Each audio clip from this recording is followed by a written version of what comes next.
Hello there people of 9B90, FrostT0 here. As I mentioned last time, I want to make a few videos exploring more in-depth subjects that were barely touched in previous episodes. This isn't particularly true for the subject of this video. You've already gotten an idea of what Unity was and of its influence over the server. But there's just so much more to say about them, and this is why I've decided to dedicate a whole video about their history. It was truly a pain in the ass to put together, but thanks to Voisardian and Fibular, the former leaders of it, I've managed to reassemble the complex history of the greatest PvP team in the history of 9B90. In order to give such a tale justice, I've talked with them and they've agreed to narrate this themselves. Without further wasting your time, I'll leave you to them. In the beginning of August of 2016, I had an infatuation with making a team of my own, something that would be good and would have a lasting impact on the server. But I knew I would have to be the one to make it, since letting anyone else do so would most likely taint the idea. So when Locusoft started making his lag machines, I seized on the opportunity to put my machine into motion. I spoke with several teams at the time and got them to agree that they would help destroy Loca's lag machines and put him down. The idea didn't work because once the time came to destroy his machines, only 4 people showed up. 3 from Team Inquisition, which were me, Voisardian, Corrupted Greed, and Sunken MC, and from Fraz's team of Devotion came Fibular.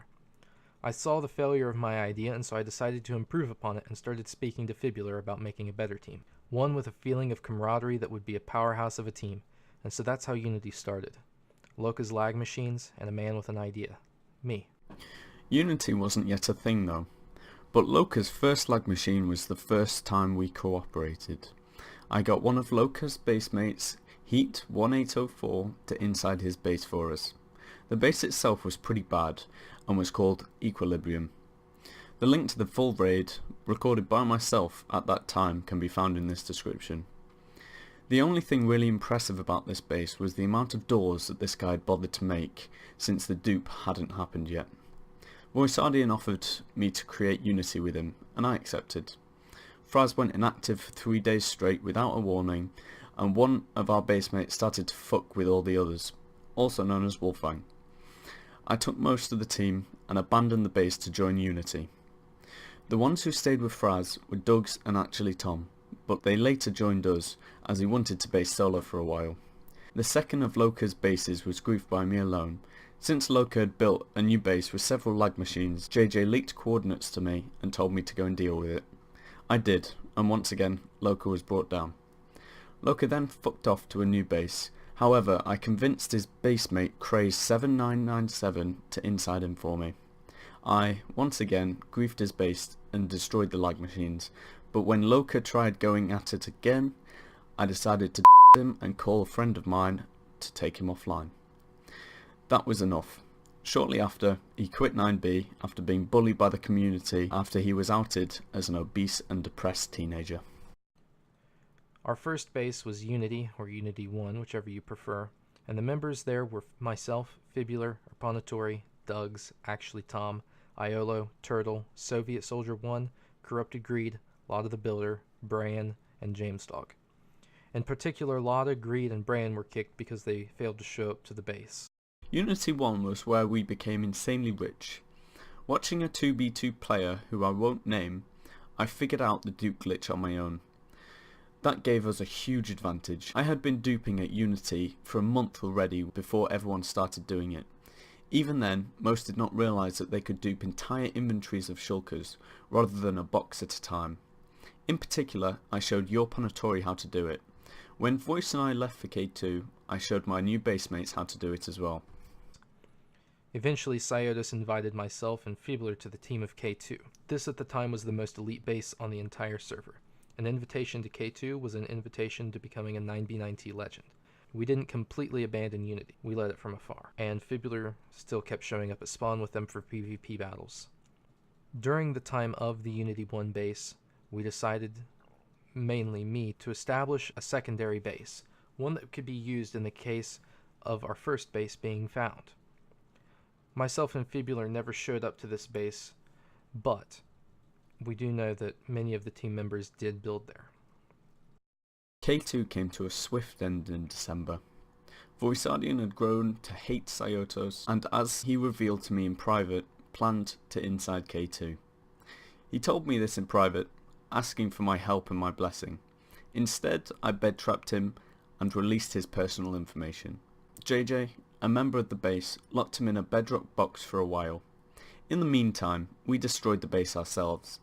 Voisardian had then called Minecart 11 to the base, and we surely didn't want him to grief it. Not that it mattered, since he claimed he did anyway. After the destruction of K2, Unity 2, Unity 1 were both abandoned, and the team split. D3E and Bombtree went to go base at Dohana. I was left with Urponaattori, who decided to give me a second chance after my actions at K2, and Fibular took the rest of the team. Myself and Urponaattori decided to make a little small base of our own somewhere to recuperate from all the events that had happened. Both teams of myself and Fibular called ourselves Unity. Fibular had the numbers to call himself Unity, and I had the idea still to call myself Unity. Aftermath was to become one of the coolest bases on 9B9T. I invited Nort, a player very famous for his building skills. Together with him, we made Aftermath so great that there wasn't really a doubt on which team was the real Unity, between mine and Voice's. Eventually, I put an end to Voisardian's base too. I hacked into Urponaattori's account and destroyed the little base that they had made. Both of them then decided to quit the server. After a while, actually Tom decided to join the team, and we decided to take our team over to 2B2T. When we began working on 2B2T, Bombtree and D3E also joined us, bringing us back to an astounding 5 people. The queue is short at this time, and it wasn't much of an issue to get on 2B. Eventually, our team on 2B and Fibular's team on 9B began speaking again, and after much negotiation and reconciliation, I was given a second chance, and the rest of the team was able to reunite and be with one another once again. However, there were some issues that arose, because Fibular's team had no set form of leadership. Everyone was more or less the same. I didn't approve of this idea, and I butted heads with the entire team because of this. I still wanted someone who had the idea of what Unity needed to be in charge. I gave the coordinates of Aftermath to Colt. Voisardian did not like this, and most importantly, it didn't matter. That pissed him off, and he had no say in the destiny of the team he had helped creating. Voice griefed Aftermath, and that was the end of Unity. The team was disbanded, and the majority of the members of Aftermath, except for Nort and those suspected of being closer to Voisardian, were let into Auschwitz by Fraz. Unity was finished, but the majority of the group stuck together even to this day, single-handedly doubling the member count of Auschwitz. And that, my friends, was the story of Team Unity. Thanks to Voisardian and Fibular for narrating this thing and for helping me gather the story, which was really scattered all over the place. Many thanks to YOLO, Urponaattori and Soviet Soldier 1 for the screenshots that I used in this video. I'll see you next time with a very special guest. Wink, wink.